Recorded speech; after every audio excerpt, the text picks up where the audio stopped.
지난 시간에 논어를 왜 배워야 하는지에 대해서 네 가지로 요약을 해서 말씀을 드렸습니다.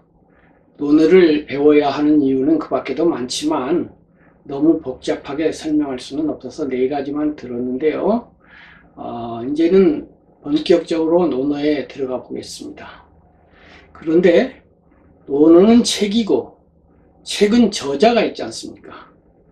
그러니까 책을 쓴 사람부터 알아보는 것이 순서일 것 같아요. 그래서 논어의 저자인 공자님이 누구인가? 라는 주제로 오늘 말씀을 드리겠습니다. 그런데 이 논어라는 책은 정확하게는 공자님 자신이 쓴 것은 아니죠.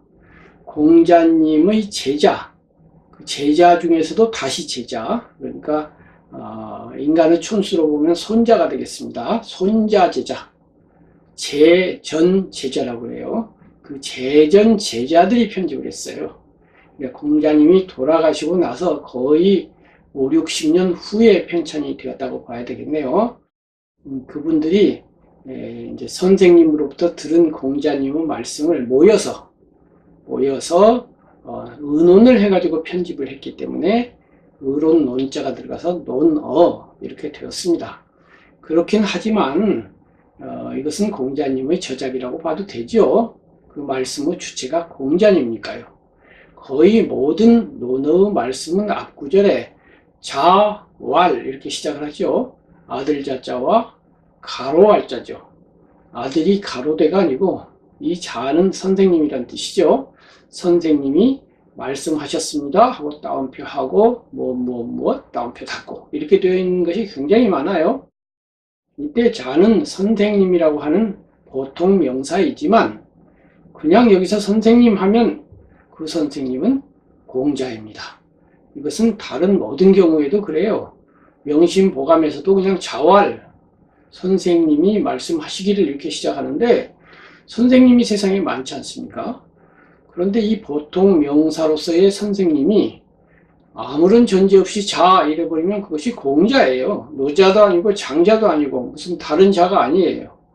이렇게 이제 공자라고 하는 분은 선생님 중의 선생님으로 동북아시아에서 2500년 동안 선생님 중에 가장 윗자리에 계셨거든요.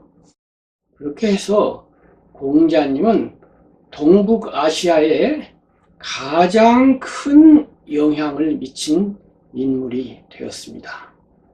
이 점에 대해서 서양의 야스퍼스라고 하는 독일 철학자가 네 분의 전기를 모아서 쓴 적이 있어요.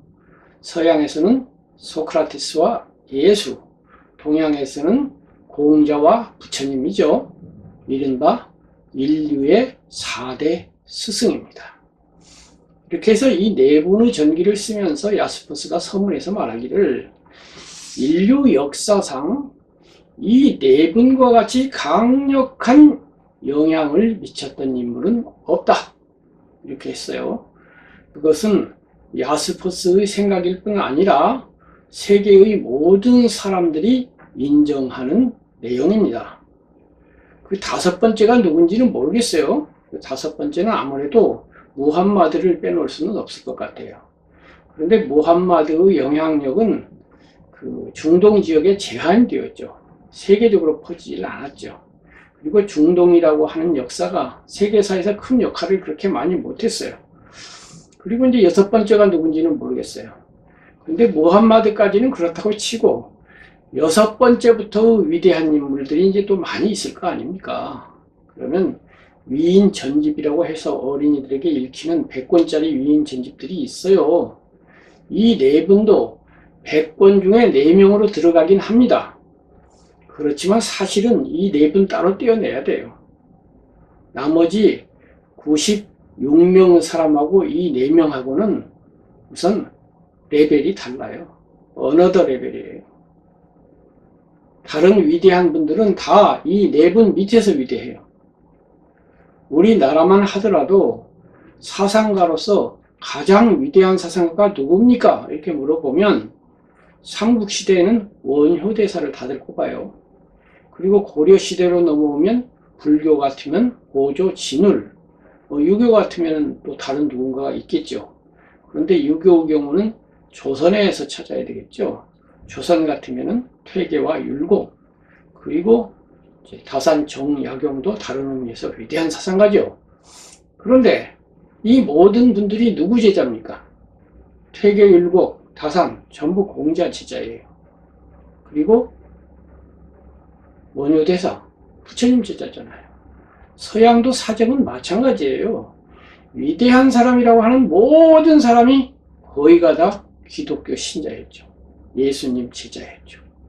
그리고 근현대가 열리면서 갈릴레오, 코페르니쿠스, 기타 등등 자연과학자가 나와서 야, 왜 자연과학의 원리는 성경에 가서 물어보냐? 그러지 말고 우리가 직접 실험을 해보자. 진리의 중간 매개자 필요 없어요. 실제 사실을 내가 직접 보면 돼요. 중간에 권위자 필요 없어요. 내가 증명하고 내가 확인하면 돼. 해가지고 실험을 하고 검증을 하면서 자연과학이 시작되었고, 이 자연과학의 배후에는 사실을 사실 그대로 이성으로서 주체적으로서 직시하고 파고 들어가는 이러한 힘이 있었던 것인데, 이 힘의 배경에 소크라테스가 있습니다. 소크라테스가 바로 뭐 자연과학자는 아니지만은 소크라테스로 대표되는 철학, 이 철학 정신이 발달되어서 자연과학으로 이어진 거죠. 그런 의미에서 자연과학의 많은 위대한 사람들도 소크라테스와 철학 전통에 어느 정도 빚을 지고 있다, 이렇게 말할 수가 있어요. 그런 점에서 인류 4대 스승, 이분들이 끼친 영향은 다른 5번째 이하의 사람들하고는 비교가 되지 않습니다. 그래서 특별히 이분들을 인류의 4대 스승, 4대 교사 이렇게 합니다. 이때 교사라고 하는 것은 가르침을 주었다, 즉 좌뇌적으로 인지적인 내용이 있는 그 무언가를 주었다는 뜻이죠. 그래서 스승인데, 교사와 스승은 좀 다르잖아요. 교사는 그냥 지식만 주는 분이에요. 그런데 스승은 지식만 주는 것이 아니라 그 지식이 인간성과 관련이 되어 있다 이거예요.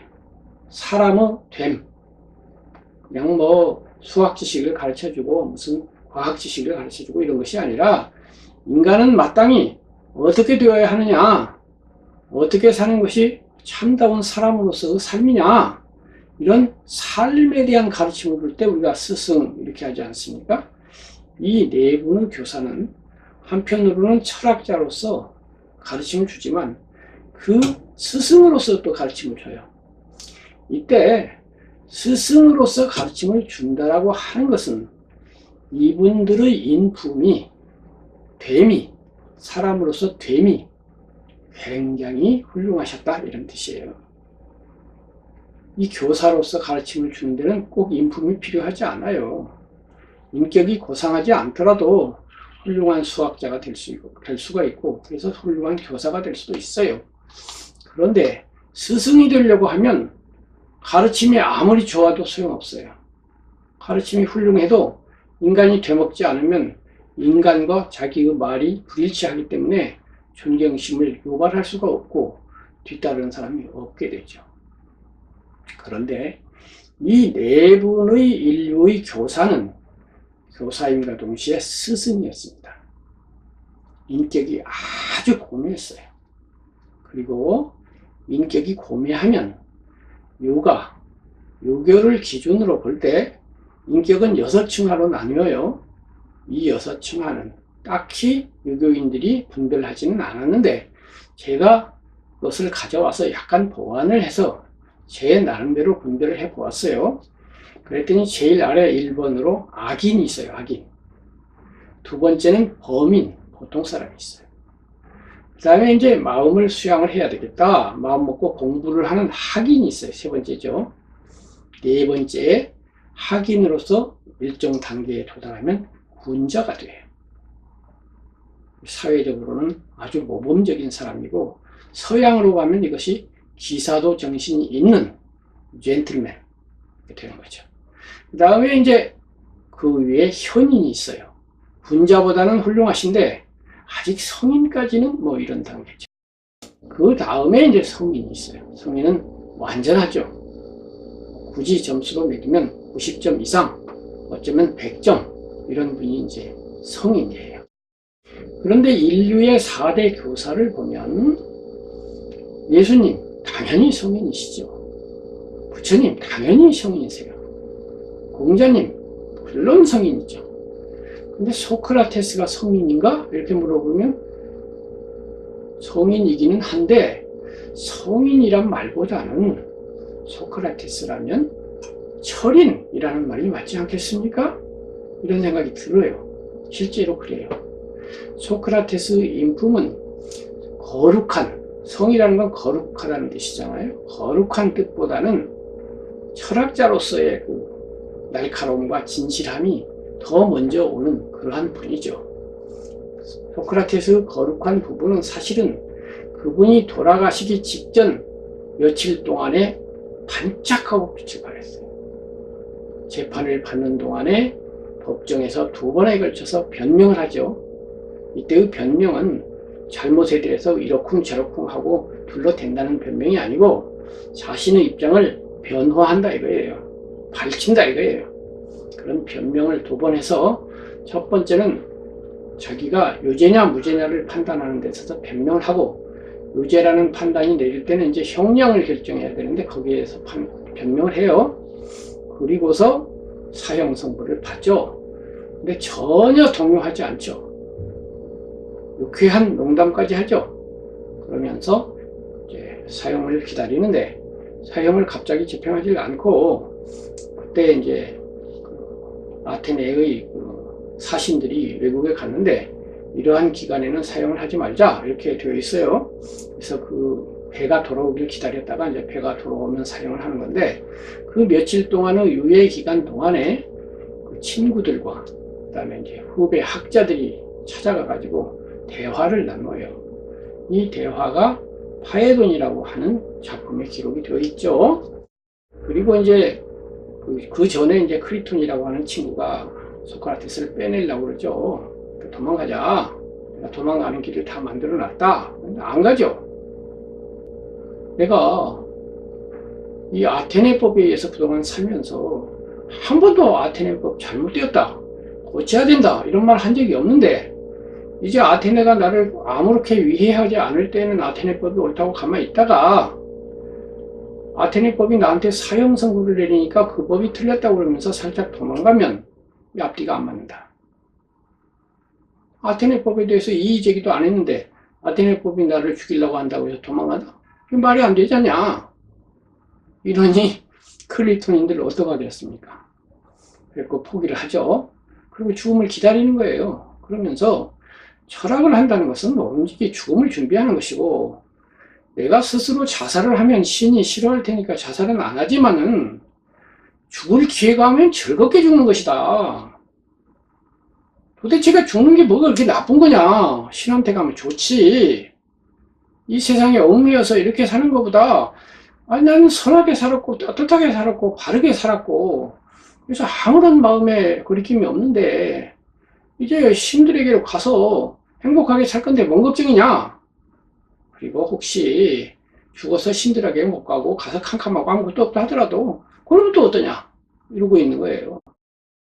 그러고서 이제 마지막 날 사형이 집행되는 건 이제 저녁에 해가 떨어지기 전까지 독배를 마시면 되는데 아침부터 저녁 때까지 제자들하고 이제 담론을 하는 거예요.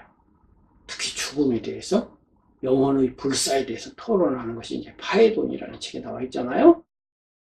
자기가 죽는 날인데 아무런 동요가 없어요.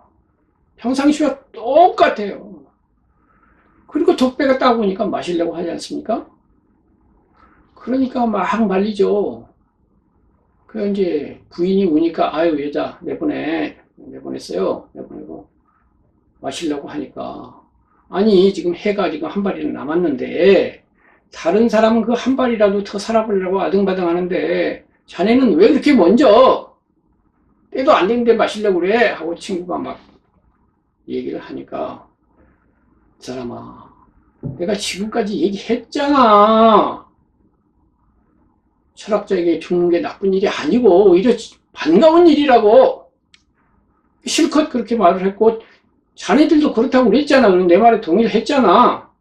근데 막상 내가 마시려고 하는데 왜? 왜 앞뒤가 안 맞는 거야? 그러고서 마시는 거예요. 이 장면을 화가가 이렇게 멋지게 그림을 그린 게 있죠. 정말로 멋있는 장면이죠. 정말로 멋진 장면이죠. 죽음이라고 하는 가장 무서운 이 대상을 친구를 맞듯이 딱 맞는 이러한 태도는 사대성인이 다 그래요. 공자님은 뭐 결정적인 그림은 없지만 거의 비슷해요. 그래도 죽음을 맞이하는 데 있어서 아주 초연하다는 것은 다 똑같아요. 그래서 딱 마시고 누워요.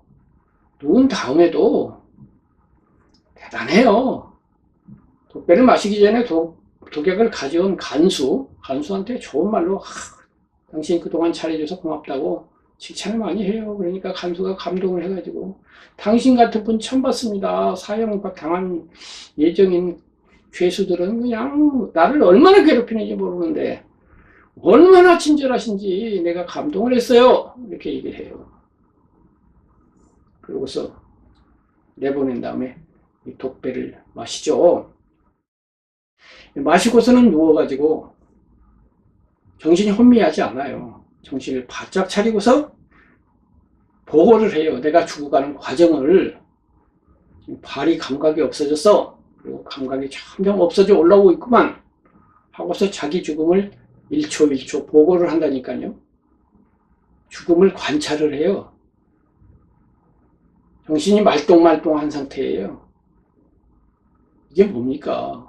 목욕탕에 발을 담그면서 발이 하나씩 담겨져서 발이 따뜻해져 오는 것을 이야기하듯이 죽음이 나를 채우고 올라오는 것을 보고를 한다니까요. 이 마지막 순간까지 정신이 또랑또랑하게 자기 자신을 관찰하는 것, 이것은 사실은 부처님이 가르쳐 주신 윗바사나 명상이에요. 윗바사나 명상이 자기의 심신을 관찰하는 거거든요. 알아차리는 거거든요. 그리고 핵심은 알아차리는 데 있는 것이 아니에요. 알아차리는 정신력의 강렬함이 있어요. 빛으로 알아차리는데 알아차리면 빛이거든요. 빛이 얼마나 세냐 이거예요.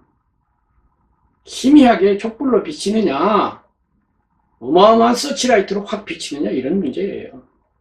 그냥 알아차리는 데 있는 게 아니라 강력하게 통찰을 해버리는 데 있는 것인데 소크라테스가 그런 통찰을 가지고 자기 자신을 바라본다 이거예요.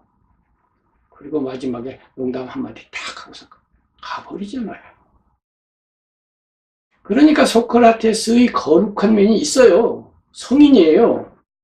근데 그것이 마지막 며칠만 보여주고 그 전에는 그냥 철학자로서 철인으로서 주로 토론하고 농담도 하고 그냥 후배고 뭐고 친구처럼 지내고 어떤 면에서 좀 이죽거리기도 하고 그래요. 약간 짓궂기도 하고 굉장히 유쾌하고 그래서 보통 사람의 면모가 굉장히 많아요. 그렇기 때문에 거룩하게 엄숙하게 이것만 있는 것이 아니어서 소크라테스는 다른 세 분의 성자에 비해서 성인이라는 느낌이 잘 안 와요. 근데 마지막에 보면 성인이에요. 그런데 97, 8%의 시간 동안에는 성인보다는 철인 혹은 철학자 이런 느낌이 강했더라 이 말이에요. 근데 여기서도 철학자와 철인은 좀 달라요. 철학자는 생각이 정교하고 뛰어난 사람이에요. 그 철학대로 되었느냐 이건 별개의 문제예요. 박사학위를 땄어요. 근데 인격은 박사가 아니에요. 인격 박사는 최소한도 군자 정도 되어야 박사거든요. 현자는 박사도 넘어요. 박사들 중에 박사예요. 학문 세계에서는 노벨상 정도 받은 박사예요. 성자는 노벨상 갖고도 안 돼요. 해마다 노벨 물리학상, 화학상, 의학상이 주어지지만 그러면 1년에 3명의 과학자가 최소한도 노벨상을 그 과학 분야에서 받는 거잖아요. 근데 2명이 공동으로 받기도 하고 하니까 최소한으로 3명, 많으면 5명, 6명도 돼요. 그것이 100년 이상 됐으니까 300명 이상이 노벨 과학상을 받았어요. 그 300명을 다 합쳐도 뉴턴 한 사람만 못해요. 그러면 뉴턴을 동급으로 칠 수 있나요? 딱 한 사람 예외가 있네요. 아인슈타인은 뉴턴과 거의 동급이에요. 아인슈타인을 제외한 모든 과학자들의 업적은 그분들 다 합쳐도 아인슈타인이나 뉴턴만 못해요. 그러니까 그 두 분은 따로 노벨상급 위에다 올려놔야 돼요. 과학자로서는 거의 4대 성인급이죠. 철이는 동양의 성인과 거의 비슷해요. 그런 점에 있어서 이제 소크라테스는 성인 내지는 철인으로서 우리가 인식을 해요. 그리고 이제 나머지 세 분은 의심할 여지 없이 성인이신데, 물론 이제 종교적으로 보면 부처님과 예수님은 성인으로도 안 되죠. 예수님이 뭐 성인입니까? 사람입니까? 신이잖아요. 사람이면서 동시에 신이기 때문에 인자를 붙여서 성인 이래가지고는 안 되죠. 또 부처님만 하더라도 불교 신자에게 있어서 부처님은 사람 아니에요. 부처 불자가 붓다라는 말을 인도에서 이제 중국어로 번역할 때 붓다라는 개념이 없으니까 번역할 글자가 없었을 거 아닙니까? 그래서 글자를 만들었는데 교묘하게 만들었어요. 사람 인변에다가 아니 불자를 붙였어요. 사람이 아니에요. 높은 의미에서 아니에요. 짐승과 같은 사람도 있죠. 그래서 사람 아니에요. 이건 아래로 아니에요. 악해가지고 사람이 아니야. 근데 너무 선해가지고 사람이 아니야. 사람이기에는 너무나 초월적이야. 사람이면 돈을 좋아해야 되는데 돈을 안 좋아해. 사람이면 왕 되라고 하면 좋다고 해야 되는데 왕 싫다고 해. 사람이면 예쁜 마누라 좋아해야 되는데 결혼 안 하려고 그래. 사람이면 명예 좋아해야 되는데 명예 안 좋아해. 소크라테스와 마찬가지로 사람이면 살고 싶어 해야 되는데 살고 죽고를 초월해. 이게 사람이 아니죠. 그래서 사람이 아니다. 그래가지고 불자를 그렇게 만들었어요. 그러니 이분을 성인이라고 할 수가 없죠. 신자의 입장에서는 사람이 아니니까. 그럼 신이냐? 또 신도 아니에요. 하여튼 특별해요. 그러니까 그냥 붓다예요. 부처님이에요, 그냥. 그러나 이것은 어디까지나 기독교 같으면은 교회나 성당 안에 들어가서, 불교 같으면 절 안에 들어가서 신자가 되어서 하는 이야기고, 이 절 밖에서, 교회 밖에서, 성당 밖에서 일반 세속인으로 볼 때는 두 분 다 사람이죠. 엄연히 태어나서 밥 먹고 똥도 쌌을 거 아니에요. 예수님 똥 안 쌌나요? 예수님 몸에서는 땀이 안 나나요? 침이 안 나요? 머리카락이 안 자라요? 화장실에 안 가요? 화장실에 가서 예전에는 노천 화장실에서 화장실을 보셨겠지만 우리가 살기 위해서는 먹어야 하고 먹고 나서는 배변을 해야 돼요. 배변을 하면 이 대기를 오염시켜요. 생존 자체는 이 세상에 대해서 이익도 주지만 일정 부분 손해를 원래는 끼치는 겁니다. 어떤 식으로든 끼쳐요. 뭔가를 먹으면 그 먹는 것 자체가 누군가에게, 인간이 아닌 다른 존재에게, 식물이든 다른 생물에게 영향을 미치고 그 영향이 좋기도 하지만 나쁜 면도 분명히 있어요. 아무리 예수님이고 아무리 부처님이라도 이 세상을 오염시키는 면이 있다고요. 그러한 실제로 존재했던 인간은 그런 겁니다. 그런 부분이 어찌 없다고 할 수 있겠습니까? 그런 의미에서 이제 교회나 성당이나 절 밖에서 볼 때는 모든 사람이 다 인간이고 그 점에서 두 분도 성인이에요. 그냥 사람이에요. 그거는 종교적인 문제니까 따로 얘기를 한다 하더라도 그렇고, 그러나 이제 공자님의 경우에는 반절 정도는 공자님도 종교 교주예요. 그러나 반절 이하, 종교 교주로서 공자님은 반절도 안 될 거예요. 한 전체에서 한 20% 내지 30% 정도 종교적인 요소가 있지만 거의 70%에서 80% 정도는 공자님은 종교인이 아닌, 그러니까 성균관이든지 뭐 요림이든지 내지는 무슨 향교든지 그쪽으로 들어가지 않고 이 밖에서 얘기해도 충분히 이분의 훌륭함이 이해가 되고 그러한 세상 사람이에요. 그냥 사람이에요. 그런 성인이죠. 어쨌든 간에 그렇다. 공자라고 하는 분이 누구인가에 대해서 지금 우리는 이야기를 하고 있잖아요. 그럼 공자는 기본적으로 성인이다 이거예요. 성인인데 교사예요. 한편으로는 자신의 철학을 전개한 사상가예요. 교사라는 말은 사상가다, 철학가다 이거예요. 그러니까 철학가, 사상가, 교사, 뭔가 가르침을 남긴 분, 뇌로 치면 좌뇌예요. 그런데 성인은 그거 아니에요. 성인은 좌뇌적 지식의 문제가 아니라 우뇌 혹은 전체뇌, 우뇌를 포함해서 전체뇌, 나아가서 전체 인간, 얘기지는 인격, 철학을 포함한 그분의 인격이 성인이었다 이거예요. 성인은 거룩했다 이거예요. 이 거룩은 뭔가요? 거룩은 고상함이자 고귀함이자 숭고함이에요. 높을 고자, 높아요. 숭도 높다는 거예요.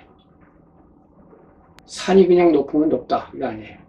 에베레스트처럼 아주 높아요. 강이 그냥 크다 아니에요. 굉장히 커요.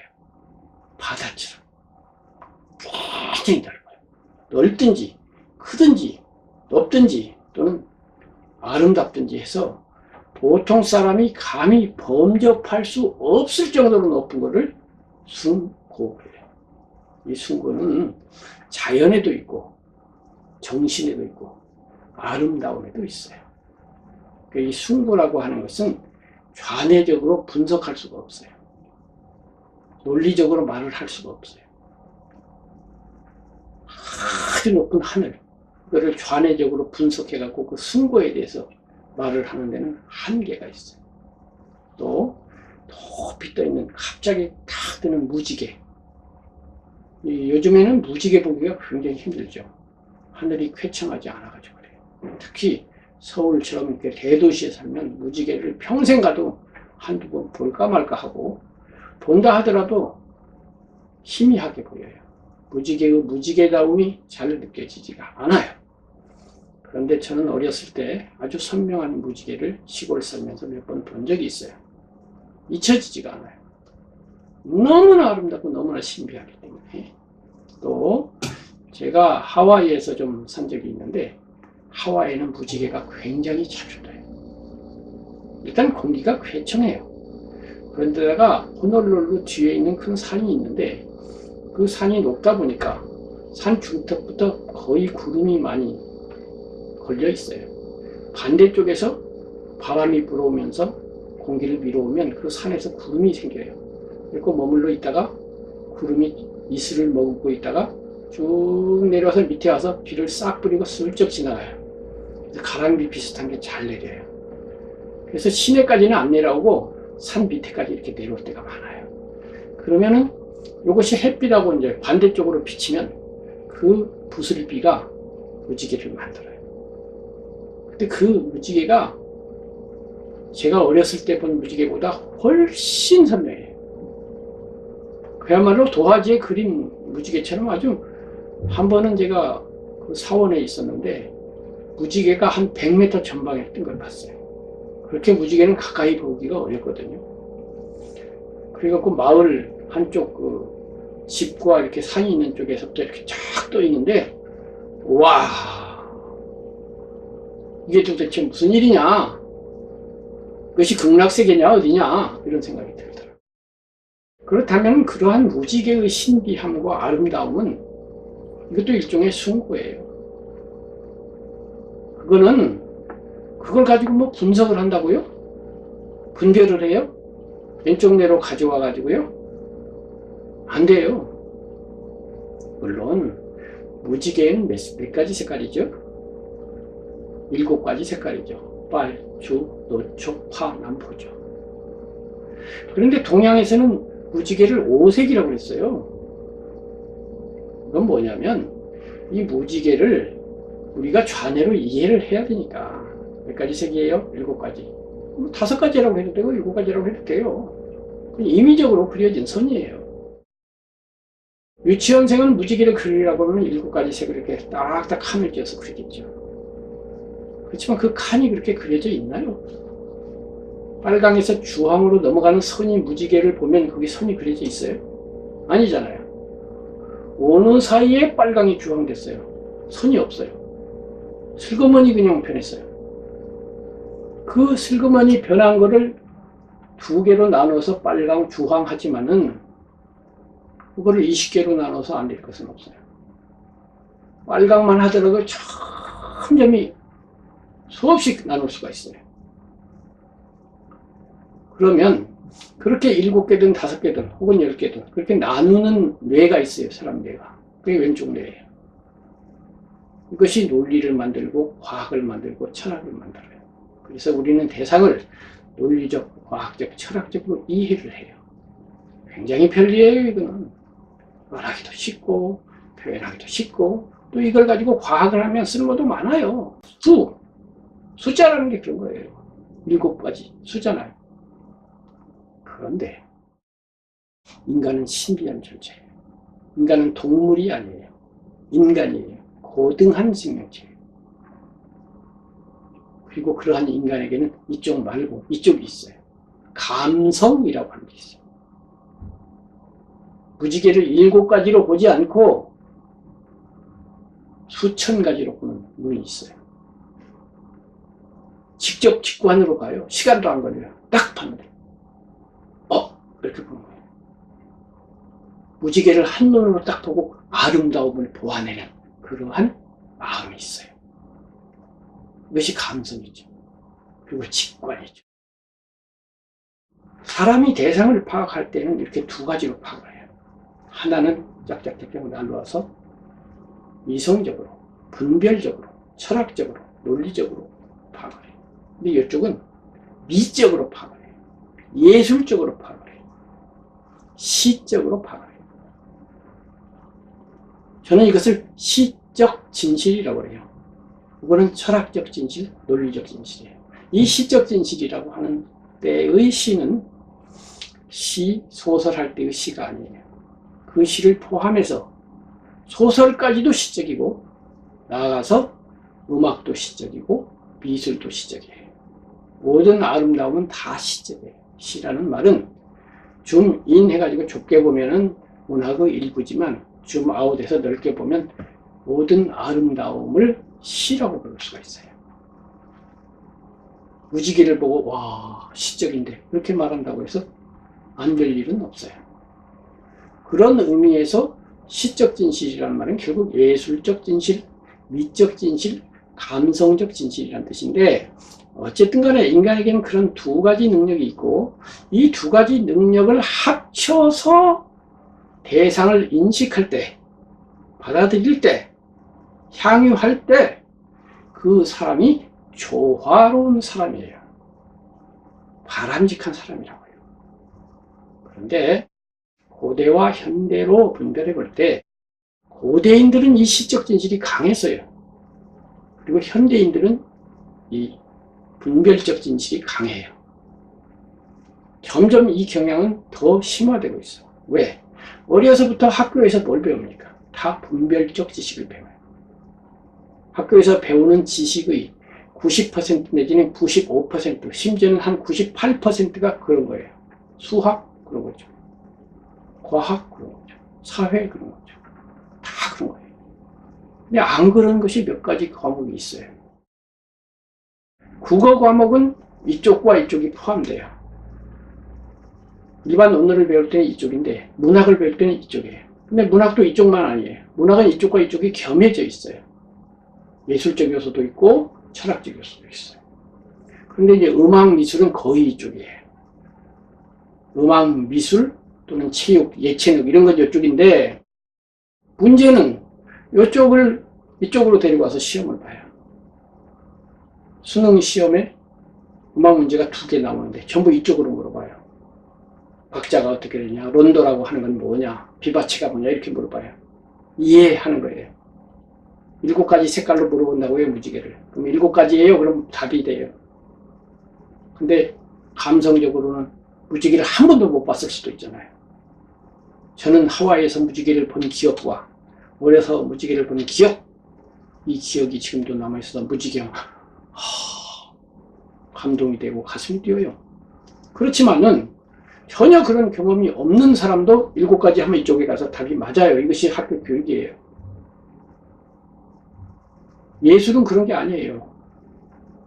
모차르트에 대해서 이쪽에 와서 아무리 맞아도 모차르트 가지고 감동 안 해봤으면 실제로는 아무것도 모르는 거예요. 그런데 시험은 그렇게 볼 수가 없어요, 이쪽으로. 그래서 할 수 없이 이쪽으로 계속 가져가는 것이 현대 교육의 체계예요.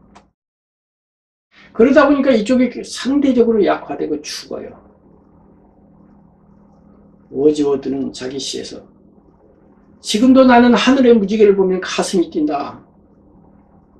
이러한 소년의 마음이 영원하기를. 어린이는 모르는 아버지, 유명한 시가 있잖아요. 그 어린이 시절에 무지개를 보고 가슴을 뛰었던 그런 시적 진실, 이것이 나이 들면서 교육받으면서 사라지고 있어요. 죽여지고 있어요. 이것은 굉장히 심각한 문제예요.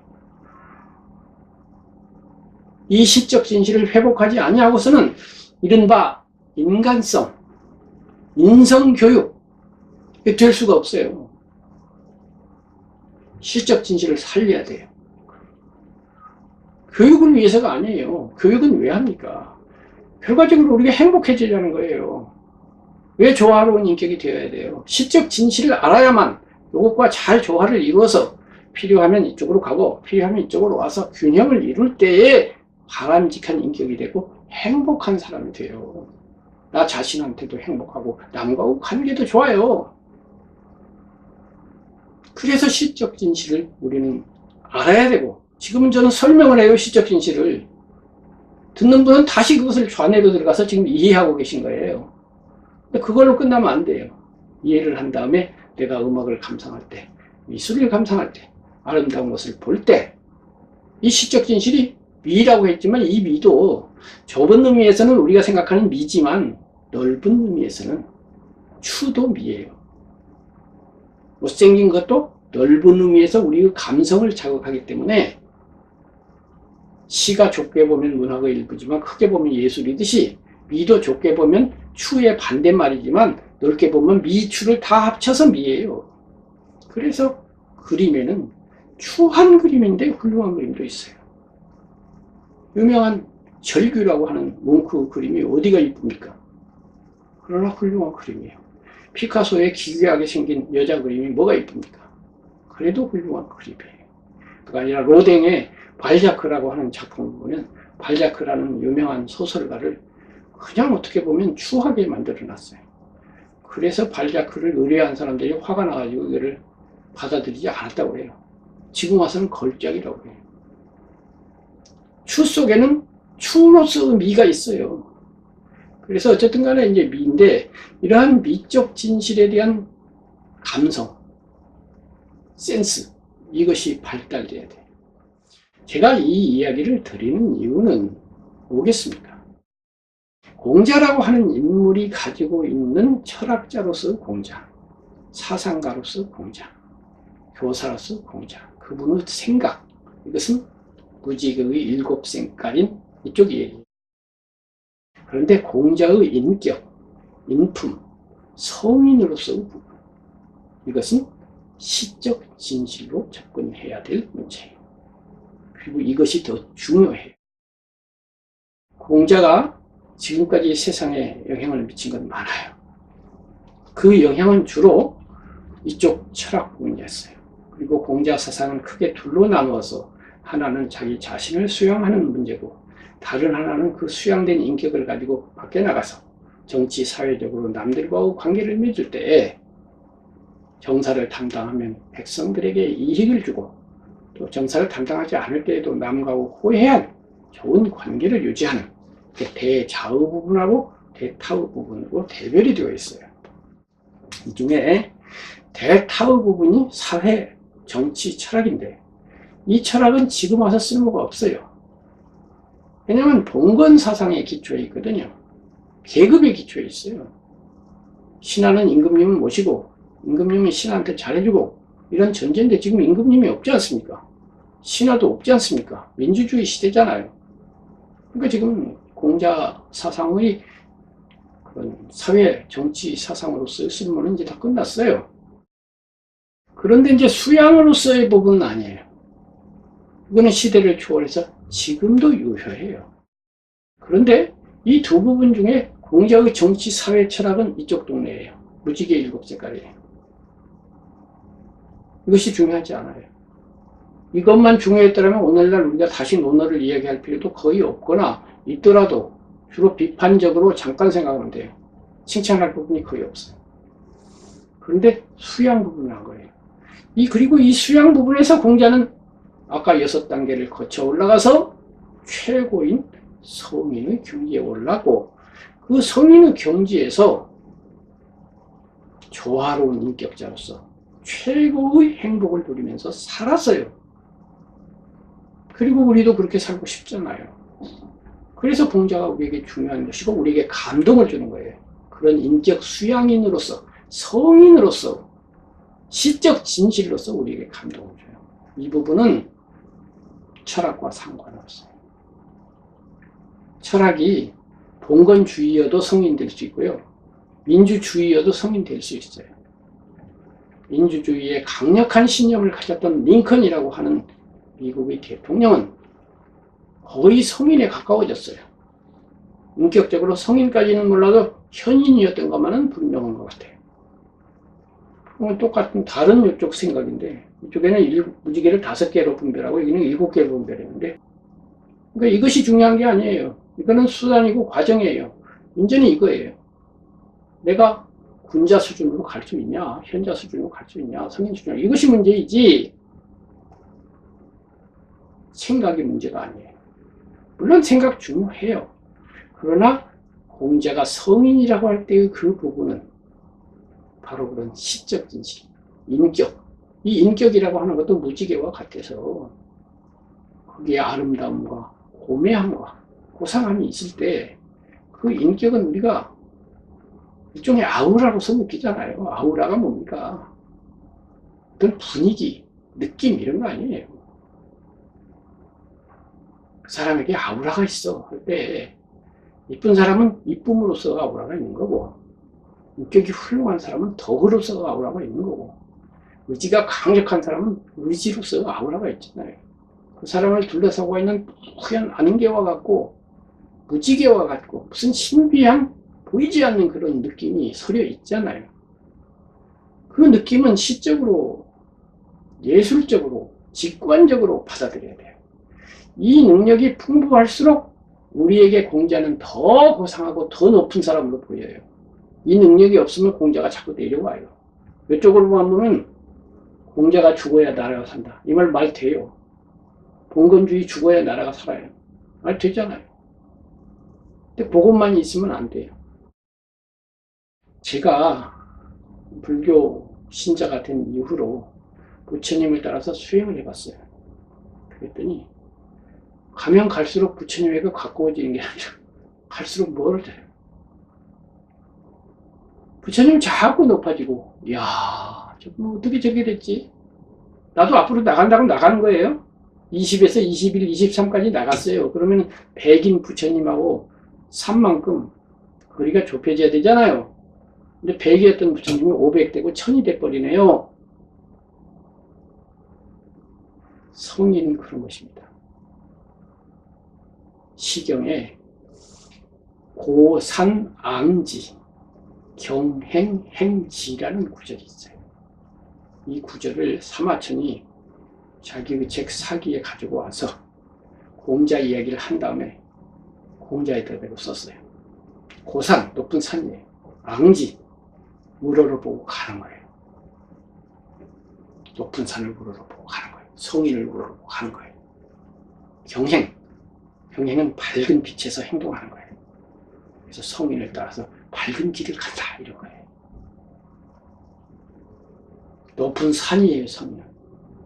그런데 제가 덕유산이라고 하는 그 산 근처에서 살아서, 덕유산이 있어요. 1500m예요. 덕유산이 이제 북덕유산이 있고 남덕유산이 있는데, 북덕유산은 그 우주 구천동이 있는 1518m가 돼요. 남덕유산은 2개가 있거든요. 경상도 쪽에 하나 있고 전라도 쪽에 하나 있어요. 1500m예요.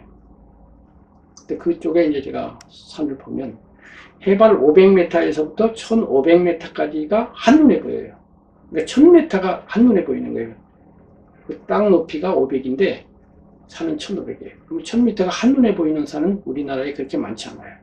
그 정도 되는 산은 산자락이 길기 때문에 한눈에 안 보여요. 저 있는 데는 보여요. 북쪽으로 그 산이 있어요. 그럼 내가 학교 다닐 때 그쪽으로 가거든요. 그러면 이제 남쪽에서 북쪽으로 가요. 그럼 딱 산등성이를 돌면 그 산이 콱 등장을 해요. 고산이에요, 고산. 11월 달이 되면 그 위에서부터 꼭대기에서부터 하얗게 서리가 내리면서 하얀 것이 점점 내려와요. 밑에는 아직 들국화가 피어 있어요. 그 시적 진실이 저도 지금도 기억이 나요. 쌀쌀해진 날씨, 들국화가 자주색으로 피어있고 거기를 걸어가고 저 멀리 높은 산이 있고 그 높은 산 봉우리가 하얗게 되었을 때 고산, 앙지 우러러 보는 거죠. 그때 그 시적 진실이 저를 자극할 때 그것은 숭고함으로 어린 마음으로 와 감동으로 다가오는 거예요. 그리고 그것이 나중에 공자님을 알게 됐을 때 공자님이 그 산이 돼요. 고산 앙지예요. 그것이 그 유명한 큰 바위 얼굴에서 오니스트예요. 그 소설에서 그 동네 산에 헐겁하게 생긴 큰 바위 얼굴이 있었대잖아요. 어렸을 때 어머니가 소년 오니스트에게 전설에 의하면 저 얼굴을 닮은 거룩한 성자가 이 마을에서 탄생하는데 그 말을 듣고 계속해서 그걸 쳐다보면서 기다리잖아요. 한참 기다렸는데 진짜 전설을 실현자가 나타났다 소문이 나더니만 왔어요. 돈을 많이 번 부자예요. 얼굴 보니까 사람들은 막 난리가 났는데 저건 아니야.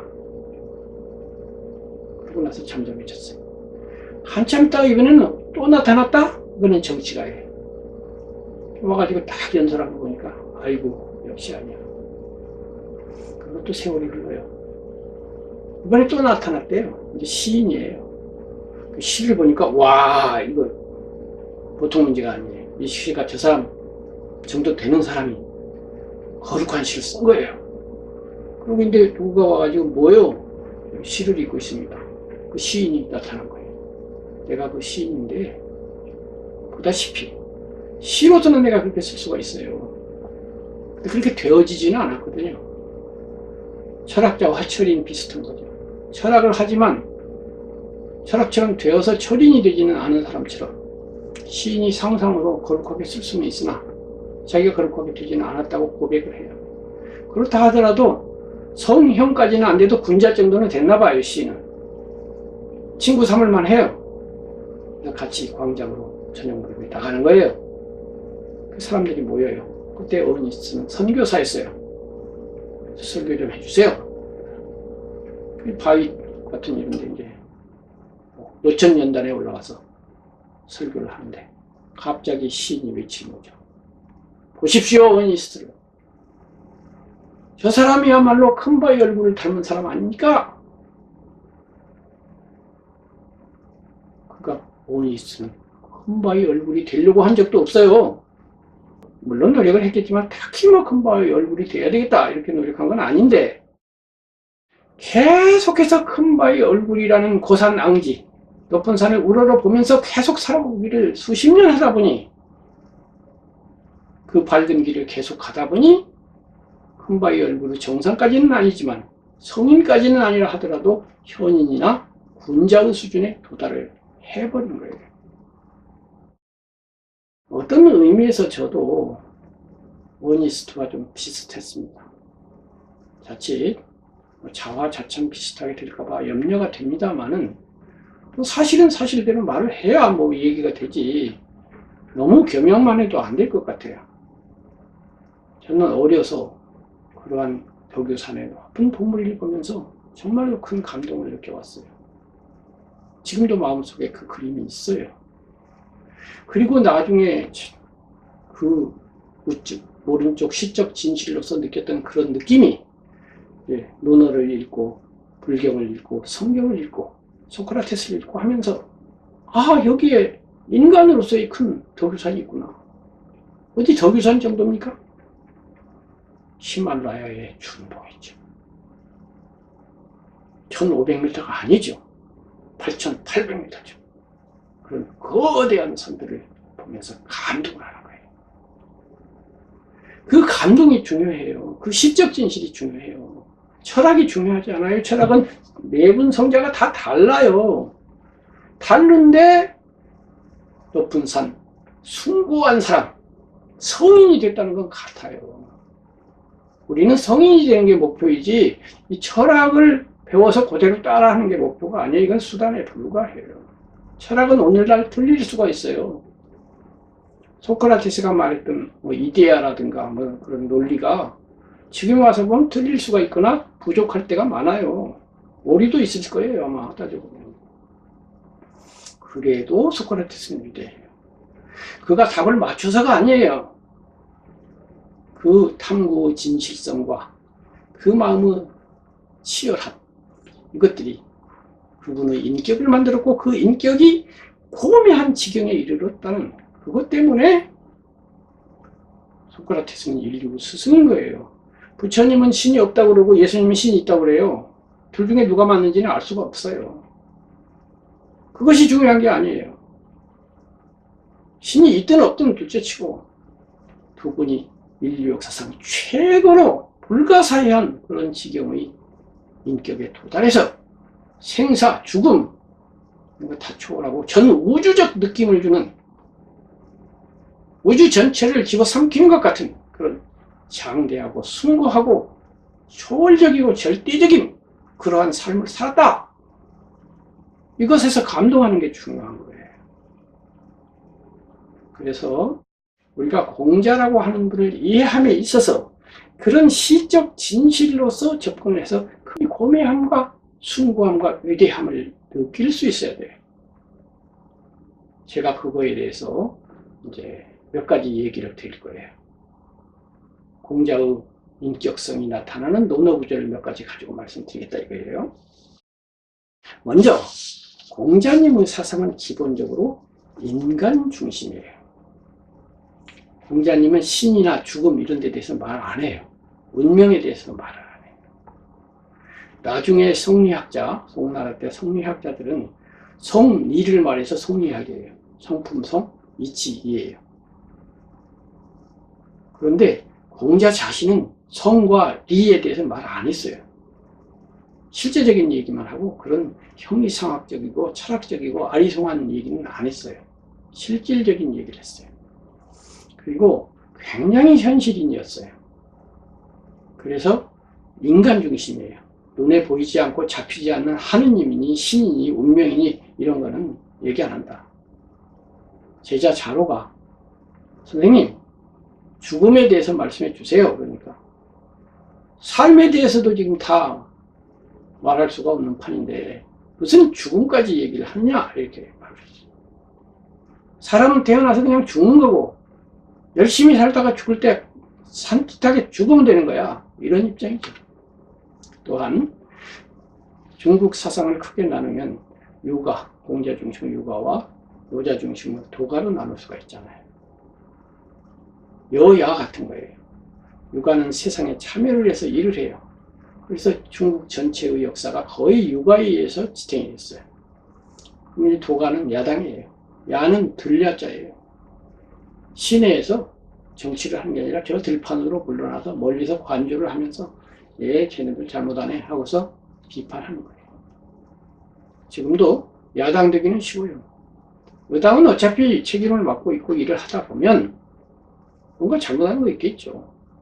그거 잘못했어! 이렇게 말을 하면 되니까 야당은 쉽잖아요. 근데 대안을 내놓고 너보고 해봐! 그러면은 그 사람이 여당 되면 더러 마찬가지예요. 더러 뭔가 잘못해요. 그러면 야당은 또 아니라고 해요. 그래서 야당은 쉬워요. 여당은 어차피 일부 잘못하는 것을 전제로 할 수밖에 없기 때문에 공자 사상이 2500년 동안 동북아시아를 지탱하면서 많은 잘못을 했어요. 그렇지만 그거 아니면 어떡할 거예요? 만약 그나마 없었으면 어떻게 됐겠어요? 무정부 상태로 살 거예요? 아니잖아요. 그렇다고 아직 민주주의도 등장하지도 않았고, 등장했다 하더라도 고대에는 민주주의를 실현하려고 해도요, 민도가 낮기 때문에 제대로 되지 않았을 거예요. 100명, 200명이 민주주의 하는 것까지는 돼요. 근데 교통통신도 나쁘고 국민이 교육도 안 된 상태에서 몇 천만 명이 민주주의를 한다? 그건 지금도 잘 안 되잖아요. 지금같이 문명이 발달된 시대에도 민주주의가 잘 안 돼요. 옛날 같은 교통통신과 민도 수준에서 민주주의 안 된다는 것은 서양에서 이미 증명이 됐어요. 그게 민주주의가 많은 사람에게 그렇게 잘 되는 것이었으면 고대 민주주의, 아테네의 민주주의가 바로 그때 정착이 됐겠죠. 한 2000년이나 1000년 전에 서양에서 정착이 됐어야 되는데 왜 안 됐나요? 그때는 아직 그렇게 할 때가 안 되었기 때문에 뭐 과두제니 무슨 제니 뭐 기타 등등 뭐 수많은 제도를 거치고 실험을 하고 하다가 인간이 점점 깨어서文명화가 되고 정신 차리고 이렇게 되면서 근현대에 와서 민주주의가 완성이 되고 그것도 많은 우여곡절을 겪어가지고 된 거예요. 그러니까 공자의 봉건 사상이긴 하지만 그 사상이 아니었더라면 동북아시아가 질서를 유지할 수 없었으니까 그 공로에 비해서 봉건 사상의 문제점이 30점 마이너스가 될지언정 그걸 70점 마이너스 할 수는 없어요. 공로가 더 많은 거예요. 일단 질서 유지를 기본은 했으니까. 그런데 이제 노자 장자는 물러나서 이제 공자를 비판할 뿐 아니라 또 인간 삶 자체를 무의자연해야 된다. 억지를 부리고 뭐 법을 세우고 예절을 세우고 하지 말고 자연스럽게 이렇게 살자. 요즘 텔레비전에 나오는 자연인처럼 살자 뭐 이런 건데 공자는 그런 입장이 아니에요. 현실에 참여해서 인간과 더불어 잘돼도 못돼도 책임을 지면서 넘어지면서 그러나 다시 일어나면서 완전하지는 않더라도 70점이라도 확실히 하고 그래서 71점 되려고 하고 최선을 다해서 되는 데까지 하고 안 되면 그만두는 거 아니에요. 바로 여기가 공자의 위대함이 있어요. 공자가 그렇게 세상을 떠돌고 13년 동안 이제 주군을 찾아서 자기의 이상을 실현하려고 돌아다닐 때 이 노자계의 사람들을 가끔 만나요. 여기 있어요. 그 중에는 공자를 아주 비웃는 사람도 있고 비웃는 가운데도 공자를 또 존경을 해요. 훌륭한 사람은 원래 그래요. 여당 야당이 영수급이 만나면 지금은 그런 거 참 보기 어려워서 안타까워요. 서로 싸울 때는 싸워도 우아하게 상대방을 훌륭함을 인정하면서 탁 싸우는 거 좋잖아요. 사색 당파 때도 그랬어요. 송시열하고 누군가요 그쪽 서로 싸우는데 송시열이 병에 걸렸어요. 근데 저쪽 영수가 한방의 도사예요. 가서 약 처방을 받아와라. 받아왔는데 보니까 비상이라고 이렇게 비상. 약재 쪽인데 비상. 비상 먹으면 죽잖아요. 그래. 아이고 비상이 들었습니다. 여러 말 말고 그대시오. 그건 다 샀어요. 아니 싸우는 건 싸우는 거고 살리는 건 살리는 거지. 아무리 정적이라고 그래 약 지어 오라고 그랬는데 죽을 약을 지어주겠습니까? 그런 쫄짱구요? 그건 아니죠. 마찬가지로 여당 야당도 그런 것인데 그 당시 이제 야당계열에 말하자면 노자계열의 그런 분들이 공자를 만나면 비판하면서도 내심 존경해요. 그렇게 열심히 그래도 해보려고 하는 거예요. 한 번은 공자 제자 자로가 선생님하고 떨어져서 있는데 사람 만났어요. 그리고 혹시 이러저러한 분 못 봤어? 그러니까 당신 누구요? 중유라는 사람이요. 아, 뭔데? 그랬더니 그 공시 제자라고. 아, 그 공시 하면서 하는 말이 안 되는 줄 알면서 굳이 하려는 그 사람 말이군요. 이랬어요. 이렇게 말하는 사람도 통찰력이 대단해요. 공자의 본질을 꿰뚫어 본 거예요. 그 당시 공자는 가장 중국에서 유명한 사람이에요. 요즘으로 치면 세계 일주한 사람이에요. 그리고 중국에서 아는 것이 제일 많은 사람이에요. 제일 아는 거 많죠? 세계 일주하죠? 제자도 많죠? 거의 총리에 가까운 준총리직까지 올랐죠? 유명할 수밖에 없어요. 그런데 소문만 듣고도, 공자 소문만 듣고도 공자의 본질을 아는 거예요. 본질은 안 되는 줄 알면서도 굳이 한다 이거예요. 99% 아니에요. 99.9% 아니에요. 99.999%. 그럼 몇 명인가요? 10,000명 중에 하나인가요? 아니에요. 10만 명, 100만 명, 1000만 명, 1억 명이 있다 하더라도요. 안 되면 그만둡니다. 공자는 안 되는데 합니다. 그럼에도 불구하고 해요. 바로 이 그럼에도 불구하고가 공자를 성리로 만들고 동북아시아의 유일한 사람으로 만들어요. 이상을 추구를 해요.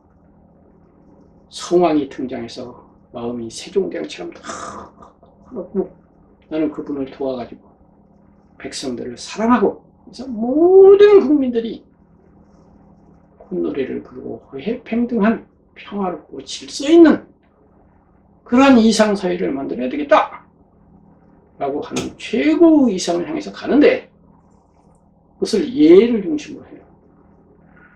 근데 왕들이 무슨 예 같은 소리야. 지금 전쟁해야 되겠는데 군대부터 기르고 볼 일이고 돈부터 벌어야 될 일이지.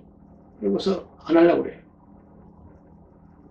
그래서 공자도 군대 길러야 되는 줄 알고 군대도 동원한 적도 있어요. 왕을 부필할 때. 경제 중요한 줄도 알아요. 근데 진짜 중요한 건 마음 수양과 덕을 기르는 것이고 예를 갖추는 것입니다. 이렇게 됐어요. 그 생각이 맞냐 틀리냐는 일종 문제예요. 아까 말한 것처럼 틀릴 수도 있어요. 그러나 이 감성, 시적 진실 면에서 나를 이겨서 극기, 나 자신이 아니라 남들을 위해서, 백성을 위해서, 인류를 위해서 최고의 사회를 만들어야 한다라고 하는 이상,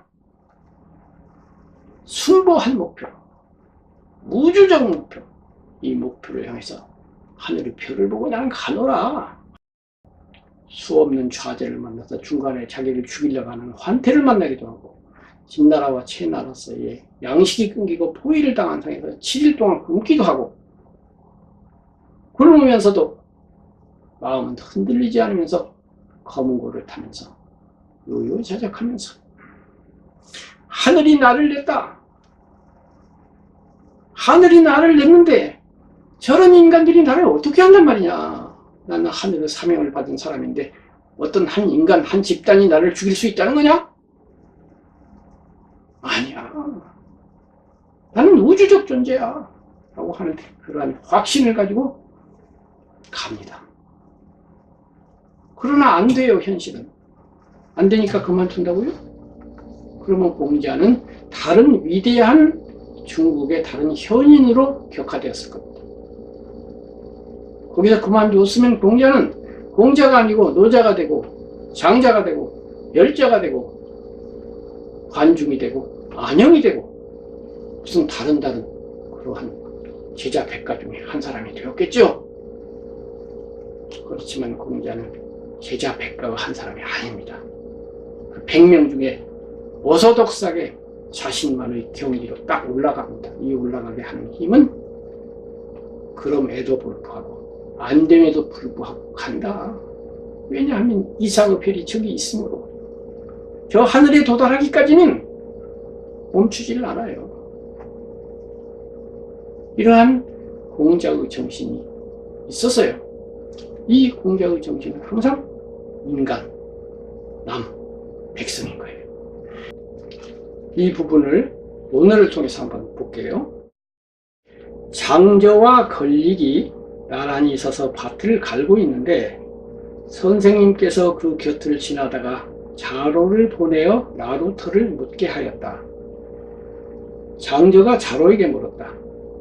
저기 술의 고삐를 쥐고 있는 사람이 누구요? 자로가 대답했다. 공아무개이십니다. 장저가 다시 물었다. 저 사람이 공아무개요? 자로가 대답했다. 그렇소이다. 장저가 말했다. 그 사람이라면 나루터를 알 것이오. 걸릭에게 나루터를 물었더니 그가 말했다. 그대는 누구요? 자로가 대답했다. 중유라고 하오. 걸릭이 다시 물었다. 그대가 노나라의 공아무개의 제자요? 자로가 대답했다. 그렇소이다. 걸릭이 말했다. 도도히 흘러서 돌아오지 않는 것이 천하가 모두 이러한데 누가 바꿀 수 있겠소? 사람을 피하는 선비를 따르느니 차라리 세상을 피하는 선비를 따르는 것이 낫지 않겠소?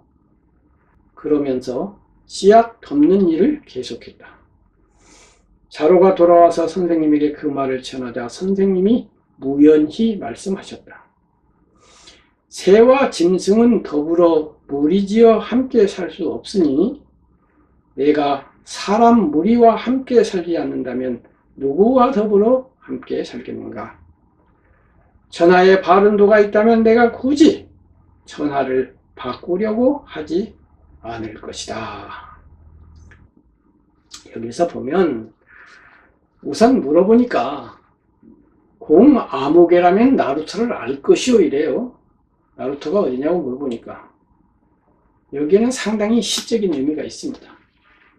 이 나루터라고 하는 것은 그냥 나루터라는 뜻이 아니고 삶의 어떤 포인트. 나루터라는 건 뭡니까? 이쪽에서 저쪽으로 걸어가는 포인트잖아요. 그러니까 공시 정도 되면, 당신 선생님도 되면 삶의 포인트를 알잖아요.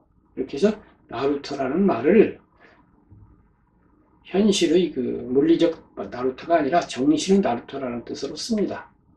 그런 다음에 또 말하기를 세상이 이렇게 어지러운데 그 바꾼다고 바뀌어지겠어요?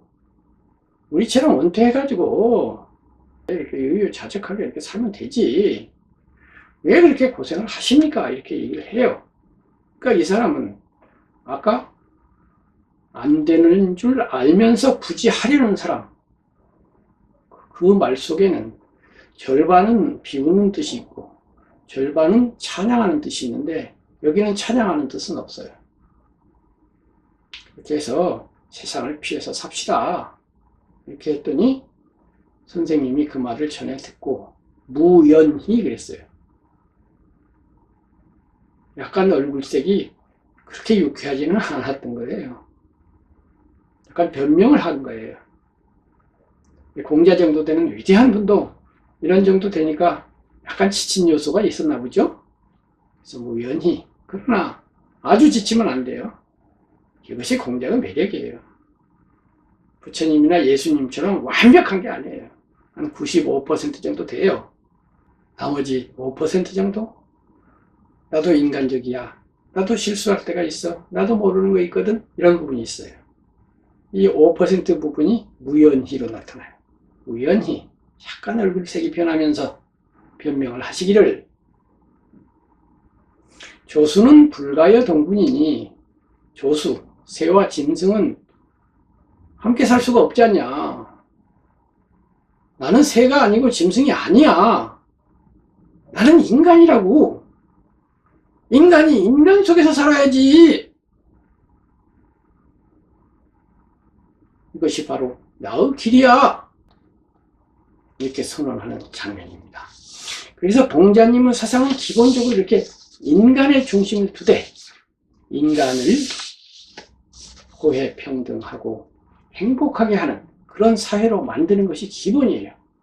그 정신이 너무나 훌륭하셔가지고 숭고한 지경에 도달해서 성인이 되신 거죠.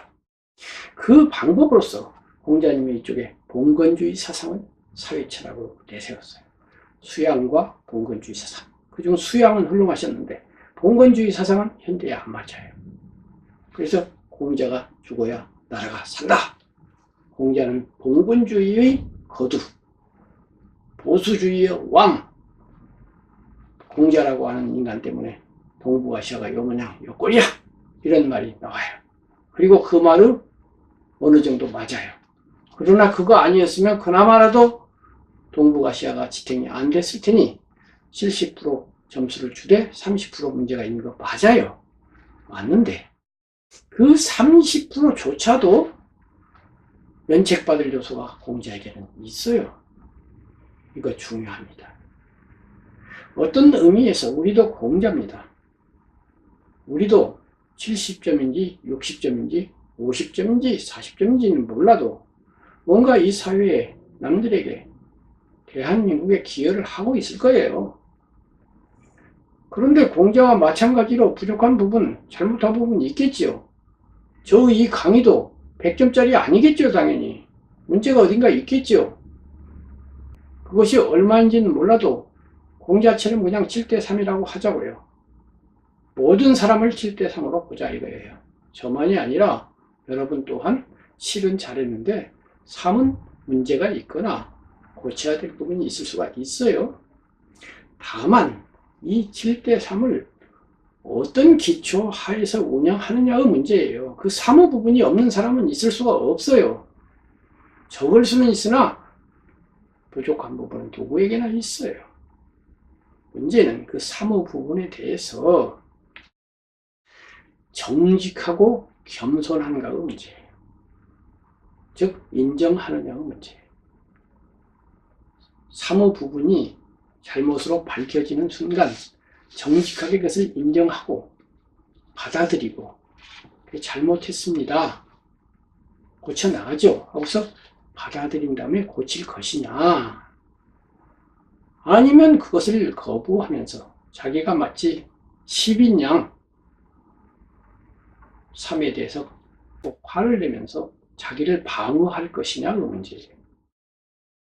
만약 그렇게 겸손하고 정직한 태도를 유지한다면 그 3은 면책이 돼요. 정직하고 겸손하다는 건 그 3을 나도 모르고 했다는 거거든요. 저인들 강의를 70점짜리로 하고 싶겠습니까? 100점짜리로 하고 싶지. 근데 몰라가지고 할 수 없이 내가 논어 강의를 30점을 잘못했어요. 예를 들면 100점짜리를 하고 싶었는데 모르는 걸 어떡합니까? 그래서 할 수 없이 70점을 했는데 어떤 분이 댓글에다가 김아무개 선생님, 당신은 이렇게 말했지만 논어는 그게 아니에요 라고 적었어요. 또는 저를 찾아와서 말을 했어요. 또는 제가 어느 책을 읽고 알게 됐어요. 보니까 가만히 생각해 보니까 그분 말이 맞네요. 다 맞는 것도 아니고 그 중에 일부 맞아요. 그래서 제가 70점 알았던 논어를 좀 고쳐가지고 75점을 만들었어요. 이렇게 되면 저 잘못은 1차적으로는 잘못이지만 2차적으로는 잘못이 아니에요. 몰라서 한 거니까. 면책될 요소가 있어요. 바로 이러한 정직성, 이것을 논어는 뭐라고 말을 하냐면 공자님이 자로에게 말씀하시기를 아는 것을 안다고 하고 모르는 것을 모른다고 하라. 이것이 진짜 아는 거다. 이렇게 말씀하셨단 말이죠. 이때 참으로 안다는 것은 100점을 아는 게 아니에요. 70점을 아는데 70점짜리가 나는 70점이에요 하고 정직하게 말을 하고 나머지 30점 몰라요 이렇게 말을 하다가 누가 가르쳐주면 얼른 받아들이고 이러면 그것이 100점이다 이거예요. 그러한 정직과 겸손, 배우는 자세, 학인으로서의 그런 태도를 가지고 있으면 70점이어도 100점이고 30점이어도 100점이다. 점수는 두 가지가 있는 거죠. 그렇게 말씀을 하셨어요. 그리고 공자님은 그런 학인으로서 평생을 사셨으니 공자가 이쪽 동네에서 봉건주의를 말했다고 하더라도 봉건주의가 70점이든 30점인데 나머지 점수를 면책 받을 수가 있어요. 바꿔 말해서 만약 이 시대의 공자가 다시 왔어요. 왔는데 누군가가 선생님은 사상국에 이런 봉건주의에는 이러저러한 문제가 있거든요. 그리고 이게 인류 역사상 수많은 현실들이 그동안에 서양에서 개발을 했는데 민주주의라고 하는 게 있어요. 요거 가지고 사회를 운영하면 봉건주의 문제점을 상당 부분 해결을 할 수가 있는데 어떻게 생각하십니까? 지지 지지요 부지 부지가 시지아니라 라고 하는 공자님의 가르침에 비추어 볼 때 공자님은 곰곰이 생각을 한 다음에 아하 당신의 말이 맞군요 라고 받아들일 것으로 예상이 되네요. 공자님도 몰라서 이렇게 한 거예요. 그러니까 공자님의 그러한 부분은 면책될 요소가 있다. 이러한 얘기입니다. 또 하나 다른 사례를 보겠습니다. 진사패가 물었다. 소공은 예를 알았습니까? 공자가 말씀하셨다. 예를 아셨습니다. 공자가 나가시자 사패가 무마기에게 읍하고 나아가 말했다. 무마기는 공자의 제자예요. 나는 군자는 파당을 짓지 않는다고 들었는데 군자도 또 파당을 짓습니까? 소공이 오나라 왕가의 여자를 취하여 아내로 삼았는데 자기와 같은 성씨임을 숨기기 위해 거짓으로 오맹자라고 불렀다고 합니다. 이런 임금이 예를 알았다면 누가 예를 몰랐겠습니까? 무마기가 이 말을 선생님에게 전하자 말씀하셨다. 나는 참 다행하구나. 원문으로는 구야행이에요. 구는 공자님 자신의 이름이죠. 구야, 야는 어조사예요. 구는 나는 행, 다행행자예요. 나는 참 다행하구나. 나에게 잘못이 있으면 남들이 반드시 알게 하니까. 여기서 감동받아야 돼요. 시적 진실이 울려야 돼요. 종소리처럼 우웅 하고 울려야 돼요.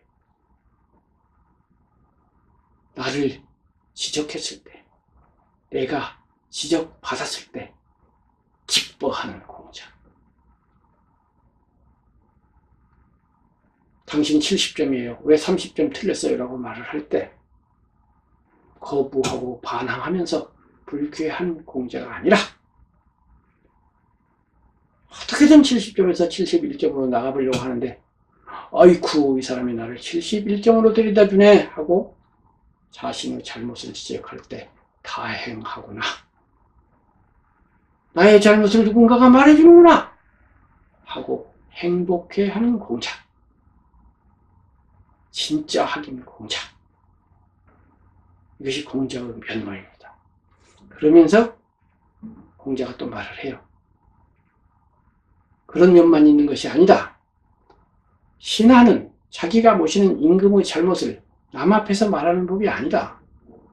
근데 소공은 나의 임금이거든. 임금이 잘못했어요. 근데 저 무마기는 남인데 남에게 어떻게 우리 임금님 잘못을 오케이 하고 말을 할 수가 있느냐. 그래서 내가 얘를 아시지를 않았지만은 그래도 얘를 아노라라고 말을 한 거야 라고 말을 해서 변명을 하기는 합니다. 그러나 기본적으로 자신의 잘못을 지적당했을 때 적어도 그 말 자체는 옳다 라고 인정하는 이러한 공자의 태도, 이것이 우리가 배워야 할 태도입니다. 이것이 얼마나 공자님이 강하게 그렇게 하셨던지 아까 차로에게 아는 걸 안다고 해, 모르는 걸 모른다고 해 하고 가르쳐 주니까 차로가 그 말을 제대로 들었던가 봐요. 그리고 차로라는 사람은 원래 우직한 사람이에요. 무인이에요. 삼국지에 나오는 장비랑 비슷한 사람이에요. 그래서 논어에 보면 차로는 무슨 좋은 말을 들은 다음에 선생님한테 이런 말을 들었어요. 아는 것을 안다고 하고 모르는 것을 모른다고 해라 이렇게 들었어요. 그런 것을 칼로 조각을 해서 바윗돌에 새기듯이 마음에 새겨 놓습니다. 이 제자들은 그냥 슉 지나가는 건 무리에 쓴 글자 아니에요. 100번 1000번 외워가지고 마음속에 각인을 해버려요. 그래서 평생의 자산으로 삼습니다. 그렇기 때문에 공자 제자 지자까지 수십 년이 내려갔는데도 그것이 다 기록에 남게 된 거예요. 그렇게 각인을 시킨 건데, 그랬기 때문이겠지만은 자로는 요문이요. 그러니까 요문은 이슬로 들은 그런 좋은 말을 들었어요. 들었는데 아직 그것을 다 실천해서 내 것으로 만들지 못한 상태에서 또다시 두 번째로 좋은 말을 듣는 것을 두려워했다 이렇게 했어요. 각인이 다 된 것도 모자라서 그대로 실천을 계속 하는 거예요. 모르는 건 모른다고 정말로 해보는 거예요. 해보려고 하니까 아유 이렇게 하면 내가 무식한 놈 되는데 남한테 시덥지 않게 보이는데 하기 싫은데 계속 해보는 거예요. 계속 해가지고 이제 됐어 라고 하는 상태가 되지 않았는데 다시 선생님이 좋은 말을 해줄까봐 겁을 내는 거예요.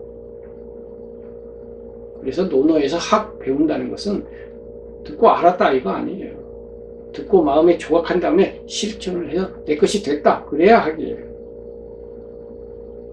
그냥 강의를 들었다 그거 학 아니에요. 그것이 인격화되어서 아까 말한 시적 진실로 딱 내 것이 되었을 때 일곱 무지개가 아니고 무지개 자체로 왔을 때 그때 배운 거예요. 또한 자로는 남이 나에게 잘못을 지적해주면 공자랑 똑같아요. 수레에서 내려가지고 절을 하였다. 정말 고맙습니다 하고 절을 하는 거예요. 공자가 자기의 지적을 당했을 때 제자 앞에서 그것도 지적을 당했을 때 참 나는 다행하구나 이러한 정신이 얼마나 투철했던가를 자로를 통해서 알 수 있죠.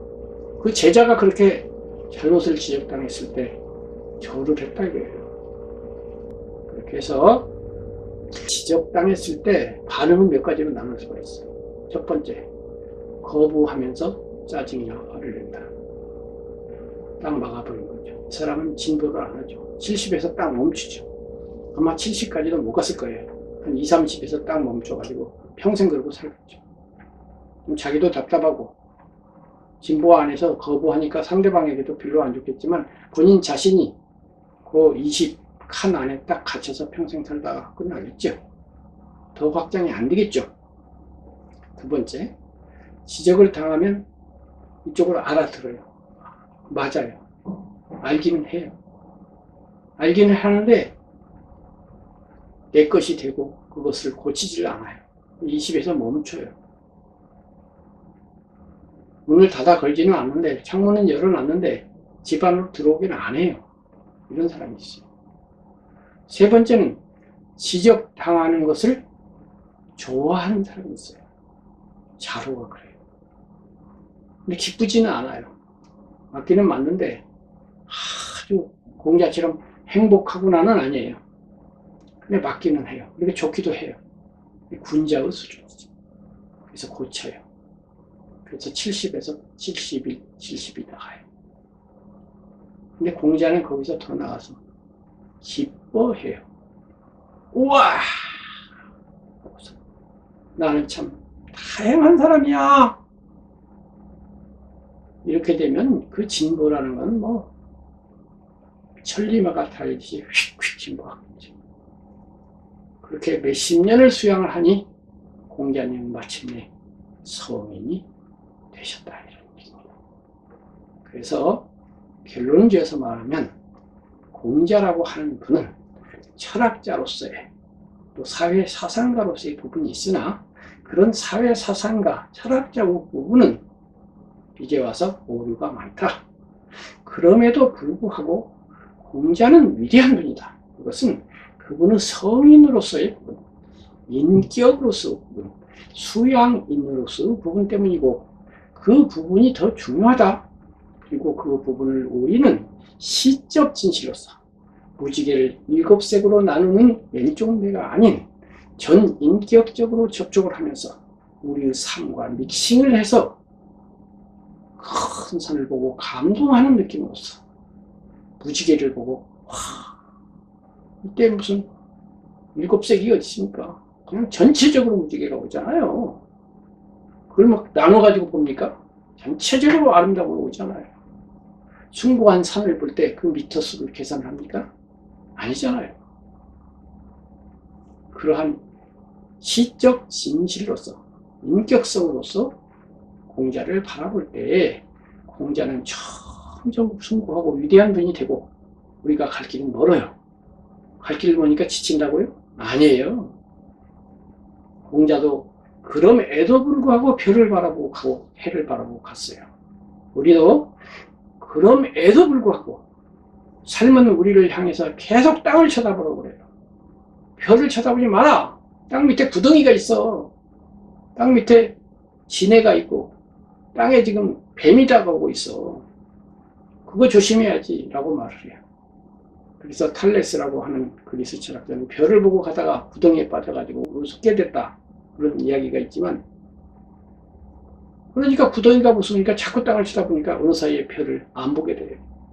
하지만 우리는 땅을 딛고 걸어야 돼요. 구덩이 봐야 돼요. 뱀 진해 피해야 돼요. 맞아요. 그러나 그것만 해서는 안 돼요. 별을 봐야 돼요. 산을 봐야 돼요.